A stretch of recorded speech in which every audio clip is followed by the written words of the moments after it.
Elle avait remporté le scrutin avec 58,40% des voix face à Maroš Šefčovič, un commissaire européen soutenu par le parti au pouvoir, Smer-SD. Madame Čaputová incarne pour beaucoup un contrepoids face aux populistes au pouvoir et a profité d'une réaction de défiance dans l'électorat envers la coalition gouvernementale, un an après la crise provoquée par le meurtre d'un journaliste d'investigation. Je ne suis pas là pour diriger mais pour servir les citoyens et les habitants de la Slovaquie, a déclaré la nouvelle présidente dans un discours d'investiture jugé étrangement modéré par certains analystes, alors qu'elle n'avait pas été avare de critiques envers le gouvernement pendant la campagne présidentielle.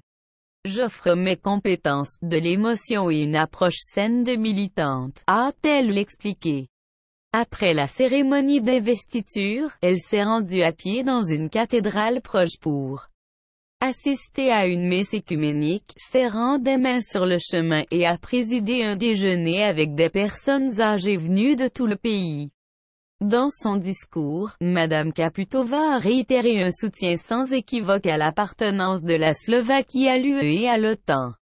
Elle a souligné l'urgence de protéger l'environnement.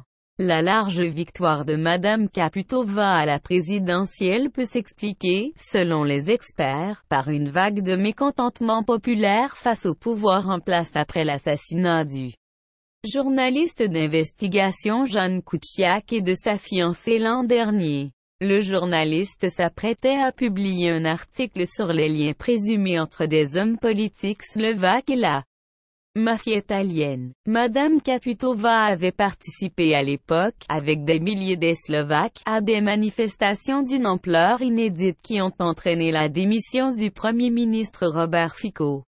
En Slovaquie, le président ou la présidente ne gouverne pas, mais ratifie les traités internationaux et nomme les plus hauts magistrats. Il ou elle est aussi le commandant en chef des forces armées et dispose du droit de veto.